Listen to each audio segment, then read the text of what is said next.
Thumbnail पाहून तुम्हालाही प्रश्न पडला असेल ना, इडली पात्रामध्ये साबुदाणा टाकून अशी कोणती रेसिपी असेल? आषाढी एकादशी निमित्त खास अशी उपवासाची भन्नाट रेसिपी घेऊन आली आहे. इडली पात्रामध्ये कच्चे साबुदाणा टाकून एकदम नवीन रेसिपी आहे. आजपर्यंत अशी रेसिपी कधी पाहिली देखील नसेल आणि बनवली देखील नसेल. असं काय आहे? पाहिल्यानंतर तुम्हीही थक्क व्हाल. रेसिपी मात्र तुम्हाला नक्कीच आवडेल.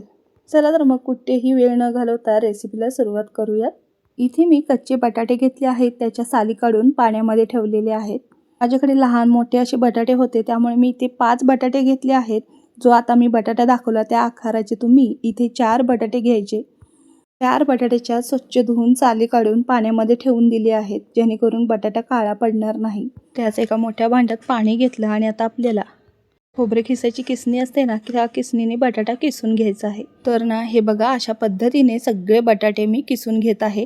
अशा पद्धतीने बटाटा आपल्याला पाण्यामध्येच किसून घ्यायचा आहे, जे कसं बटाटा लाल किंवा काळा पडणार नाही. तर या पद्धतीने बटाटा सगळा किसून घेतलेला आहे आणि आता हा बटाटा आपल्याला 2 ते 3 पाण्याने व्यवस्थित स्वच्छ धुवून घ्यायचा आहे, म्हणजे कसं त्यातला स्टार्चही निघून जाईल आणि कसं आहे बटाटाही काळा पडणार नाही. बटाट्याचा सगळा किस 2 ते 3 पाण्याने स्वच्छ धुवून घेतलेला आहे आणि एक 5 मिनिटं पाण्यामध्ये असंच ठेवून द्यायचं आहे परत आपल्याला. आणि 5 मिनिटानंतर यातलं सगळं पाणी काढून घ्यायचं आहे. हा सगळा किस ना आता गच्च पिळून एका वेगळ्या भांड्यात काढून ठेवायचा. आता पुढची प्रोसेस होईपर्यंत बटाट्याचा किस अजिबात लाल किंवा काळा पडणार नाही. हा बाजूला ठेवूया आपण. आता आपण दुसऱ्या स्टेपकडे वळूयात. इथे एक मोठं भांडं घेतलं आहे आणि त्यामध्ये आता आपल्याला एक मोठी वाटी साबुदाणा घ्यायचा आहे. हा कच्चा साबुदाणा आहे, निवडून स्वच्छ धुवून घ्यायचा आहे 2 पाण्याने. जसा बटाटा आपण स्वच्छ धुवून घेतला ना, त्याच पद्धतीने साबुदाणाही आपल्याला इथे धुवून घ्यायचा आहे. कोणतीही पूर्वतयारी न करता साबुदाणा आणि कच्च्या बटाट्यापासून ही आज आगळी वेगळी आषाढी एकादशी निमित्त उपवासाची रेसिपी मी शेअर केली आहे. रेसिपी कोणत्या भागातून किंवा कोणत्या शहरातून तुम्ही पाहत आहात ते नक्की कमेंट करून सांगा. या रेसिपीसाठी आपल्याला तासाने तास साबुदाणा भिजवत घालायची गरज नाही. अगदी झटपट होणारी ही रेसिपी आहे आणि त्याचबरोबर रेसिपी इतकी छान आहे ना, पाहिल्यानंतर तुम्हाला नक्कीच आवडणार आणि ह्या आषाढीला तुम्ही नक्कीच हा बनवायचा प्रयत्नही कराल. आता आपल्याला एक मोठं भांडं घ्यायचं आहे, ताट असं मोठं किंवा परात घ्यायची आहे. धुवून ठेवलेले हे साबुदाणे आता परातीत काढून घ्यायचे आहेत आणि जो आपण बटाट्याचा किस ठेवला होता ना, तोही यामध्ये सगळा घालायचा आहे. आता काय करायचं आहे, साबुदाणा आणि बटाटा सगळा मिक्स करून घ्यायचा आहे, एकजीव करून घ्यायचा आहे व्यवस्थित. हाताने पीठ जसं मळतो ना तसं मळून घ्यायचं आहे. तसेच तोपर्यंत तुम्ही मला सांगा, आपल्या चॅनलला अजून सबस्क्राईब केलं की नाही? जर तुम्ही सबस्क्राईब केलं असेल तर ठीक आहे, नसेल केलं सबस्क्राईब तर पटकन सबस्क्राईब करा आणि तसेच बाजूला असलेल्या बेल आयकॉनवर प्रेस करायला विसरू नका. म्हणजे कसं आहे, साधे सोपे खमंग रेसिपी तुम्ही नेहमीच बघू शकाल. या ठिकाणी साबुदाणा आणि बटाट्याचा किस आपला व्यवस्थित मिक्स करून झालेला आहे. आता हे 5 मिनिटं मुरण्यासाठी बाजूला ठेवून देऊयात आणि एक छोटंसं वाटण करूयात. वाटण्यासाठी इथे 100 ग्रॅम शेंगदाणे घेतलेले आहेत आणि खरपूस तव्यामध्ये भाजून घेतलेले आहेत. हे भाजलेले शेंगदाणे थंड झाल्यानंतर एका मिक्सर जारमध्ये काढून घेतले. तसेच त्यामध्ये आपल्याला इथे तिखटाप्रमाणे मिरच्या सुद्धा घालायच्या आहेत आणि इथे मी 5 ते 6 मिरच्या मोडून घातलेल्या आहेत. त्याचबरोबर एक मोठा चमचा जिराही घातला आहे. जर तुम्ही उपवासाला कोथिंबीर खात असाल तर कोथिंबीर ही मूठभर स्वच्छ धुतलेली निथळून घालू शकता यामध्ये. आता हे वाटण आपल्याला मीडियम असं करून घ्यायचं आहे, म्हणजे जास्त बारीकही नाही आणि जास्त जाडही नाही. बघू शकता व्हिडिओमध्ये अशा पद्धतीने हे असं वाटण करून घेतलेलं आहे. आता हे सगळं केलेलं वाटण, जे तयार केलेलं साबुदाणा आणि बटाट्याचा किस मिक्स करून घेतला आहे ना, त्यामध्येच टाकायचं आहे. केलेलं सगळं वाटण यामध्ये मी टाकलेलं आहे. त्याचबरोबर यामध्ये या चवीचं म्हणजेच या मिश्रणाच्या चवीचं आपल्याला यामध्ये मीठही टाकायचं आहे. त्याचप्रमाणे इथे मी 1 चमचा मीठ टाकलेलं आहे. त्याचबरोबर यामध्ये थोडीशी चवीपुरती साखर टाकलेली आहे. साखर तुम्हाला जर आवडत असेल तर घालू शकता, नसेल तर स्किप करू शकता, पण चटपटीत चव छान लागते. 3 चमचे दही टाकलं आहे. दही फ्रेश आहे. 3 चमचे मी दही इथे टाकलेलं आहे. पोहे खायचा चमचा असतो ना, त्या चमच्याने. आणि इथे लिंबू थोडा पिळून घेतला आहे. छान अशी चटपटीत चव होते. तर तुम्ही ही सगळी तयारी बघितल्यानंतर नक्कीच तर्क केला असेल. आज आपण या ठिकाणी साबुदाणे वडे करणार आहोत, ते एकदम आगळ्या वेगळ्या पद्धतीने, आणि त्यासाठी कोणतीही पूर्वतयारी अजिबात करायची गरज नाही. तुम्ही आज ही रेसिपी पाहिल्यानंतर कधीही आयत्या वेळेला ही बनवू शकता. सकाळच्या घाई गडबडीत जर उपवास असेल, टिफिनसाठी काही बनवायचं असेल तर तुम्ही आदल्या दिवशी ही तयारी करू शकता. कसे ते तुम्हाला पुढे कळेलच. त्यासाठी आपल्याला साबुदाणा वडा स्टोअर करून ठेवायचा आहे. कसा करायचा ते पुढच्या स्टेपमध्ये तुम्हाला कळेलच. त्याआधी आपण आधीची प्रोसेस करून घेऊयात. वाटण तर आपण आधी टाकून घेतलेलंच आहे. मीठ, साखर, लिंबू वगैरे टाकून सगळं व्यवस्थित मिक्स करून घेतलं. आणि बघू शकता याला छान असं बाइंडिंग येण्यासाठी, या केलेल्या सगळ्या मिश्रणाला चांगला बांध मिळण्यासाठी, एकजीव होण्यासाठी, छान असं मिळून येण्यासाठी आपल्याला इथे 5 चमचे व्हिडिओ दाखवल्याप्रमाणे उपवासाची भाजणी घालायची आहे किंवा राजगिऱ्याचं पीठ किंवा वरईचं पीठ वापरू शकता. फक्त 5 ते 6 चमचेच आपल्याला यामध्ये घालायचं आहे, जास्त घालायची गरजच नाही. हे सगळं छान असं मिळून येण्यासाठी आपल्याला हे करायचं आहे. हे आता सगळं व्यवस्थित आपण मिक्स करून घेऊयात. हे तुम्ही वडे ना स्टोअर सुद्धा करून ठेवू शकता आणि ना आपण नेहमी करतो त्या साबुदाणा वड्यापेक्षा हे वडे तेल सुद्धा कमी पितात आणि तेलकट सुद्धा कमी होतात. या ठिकाणी आपलं सगळं मिश्रण व्यवस्थित असं मिक्स करून झालेलं आहे.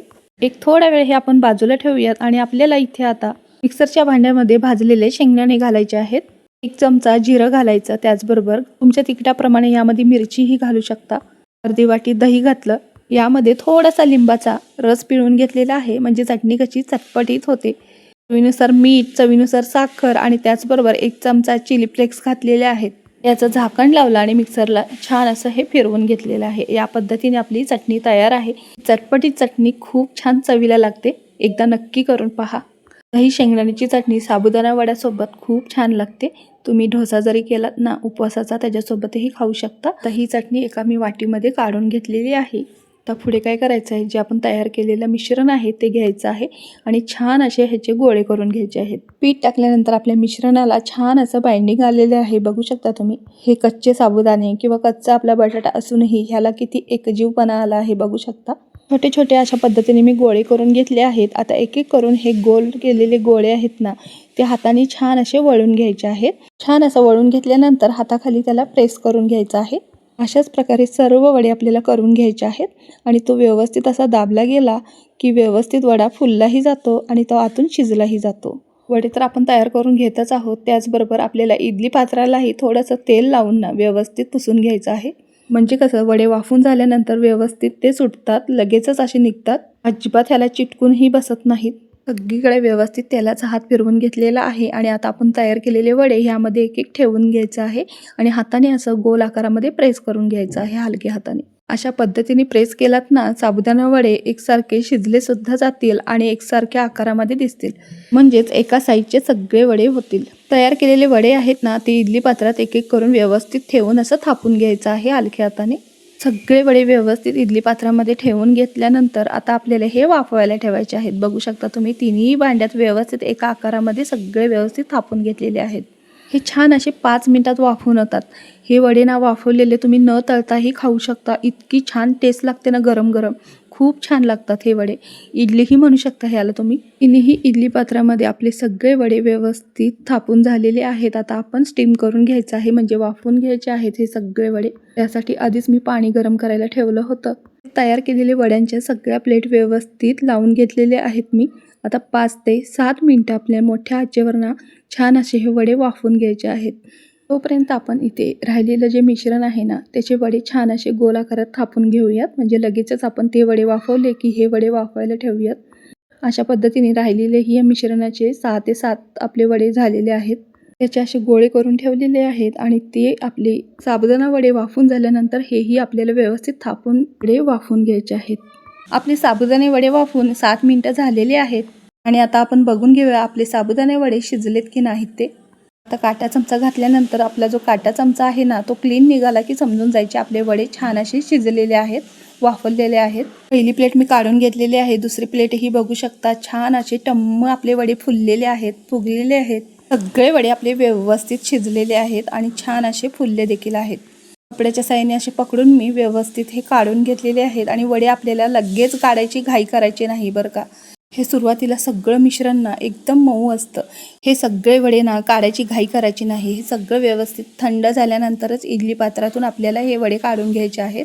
नंतर इथे आपल्याला चमचेचीही गरज लागत नाही, सहज हाताने ते निघतात. बघू शकता तुम्ही. इडली पात्राला तेल लावल्यामुळे जे आपले वडे आहेत ते सहज असे अलगद निघतात आणि तुम्ही बघू शकता त्याचा आकारही खूप छान असा तयार झालेला आहे. अजिबात आपल्याला सुरीचं टोक सुद्धा फिरवायची गरज लागली नाही. सर्व वडे अलगद निघतात आणि सर्व वडे अशाच पद्धतीने आपण काढून घेऊयात आणि एका प्लेटमध्ये ठेवूयात. बघू शकता किती छान आपले वडे तयार झालेले आहेत आणि एकाच वेळेला हे वडे आपले 16 तयार झालेले आहेत. ते ही प्लेट थोडी बाजूला ठेवूयात आणि आपले राहिलेले जे वडे आहेत ना ते सुद्धा आता आपण वाफवून घेऊयात. अशी तयार केलेले जे 7 गोळे होते ना, तेच यामध्ये व्यवस्थित आपण जे सुरुवातीला दाखवलं त्या पद्धतीने प्रेस करून घ्यायचे आहेत, थापून घ्यायचे आहेत. आणि ह्या प्लेट आपण इडलीच्या भांड्यात ठेवून ही वडे आपल्याला 5 ते 7 मिनिटं वाफवून घ्यायचे आहेत. बघितल्यात ना, अगदी पटकन आणि झटपट हे साबुदाणा वडे आपले तयार झालेले आहेत. आता हे स्टोअर कसे करायचे ते आपण बघून घेऊयात. एकदम हवाबंद डब्यामध्ये हे सगळे वडे आपल्याला व्यवस्थित पॅक करून ठेवायचे आहेत. म्हणजे ज्यावेळेस तुम्हाला खाऊ वाटेल त्यावेळेस तुम्ही हे वडे तळून खाऊ शकता. जर तुम्हाला सकाळची घाई गडबड असेल तर तुम्ही आदल्या दिवशी ही तयारी करून ठेवू शकता आणि सकाळी आयत्या वेळेला हे वडे तळून तुम्ही उपवासासाठी, मुलांच्या टिफिनसाठी किंवा तळून खाऊ शकता. आता तुम्हाला मी वडे तर तयार झाले आहेत. आता ह्याचा रिझल्ट दाखवत आहे. त्याचप्रमाणे इथे मी तुम्हाला थोडे वडे तळूनही दाखवत आहे.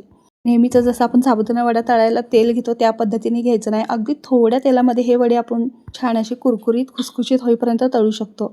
वडे तळत असताना तुम्ही ना तेल जास्त कडक तापवून घ्यायचं नाही. मीडियम असं तेल तापलेलं असायला पाहिजे. वडे तेलामध्ये सोडल्यानंतर छान असे हलकेसे बुडबुडे तयार होतात. म्हणजेच आपण समजून जायचं तेल आपल्या योग्यरीत्याने तापलेलं आहे. आणि अशाच पद्धतीने वडे आपल्याला छान असे आलटून पलटून तेलामध्ये तळून घ्यायचे आहेत. हे वडे तळत असताना अजिबात कसलीही भीती नसणार आहे. तेलामध्ये फुटतील का किंवा तेल पितील का. अगदी आपण नेहमी साबुदाणा वडा बनवताना त्या वड्यापेक्षाही टेस्टी आणि खमंग वडे होतात. हे वडे तर आपले आधी शिजलेले आहेत आणि हे वडे तळण्यासाठी जास्तीचं तेलही लागत नाही. फक्त आपल्याला कुरकुरीत खुसखुशीत मंद आचेवर हे वडे तळून घ्यायचे आहेत. दोन्ही बाजूनी आलटून पलटून. होऊ शकता वडे किती छान दिसत आहेत ना, बघताक्षणी खावेसे वाटतात. फक्त ह्या वड्यांचा रंग बदलेपर्यंत आपल्याला तळून घ्यायचे आहेत. आतूनही ते शेकले गेलेले आहेत, पूर्णपणे शिजले देखील आहेत. बघू शकता मी तुम्हाला दाखवत आहे वडा आतल्या बाजूने किती छान आणि पोकळ झाला आहे. साबुदाणा हे अगदी छान असे फुलून आले आहेत. तर मग तुम्ही सुद्धा कोणतीही पूर्वतयारी न करता या पद्धतीने कुरकुरीत खुसखुशीत साबुदाणा वडे करूनच पहा. आवडल्यास नक्की करा. धन्यवाद.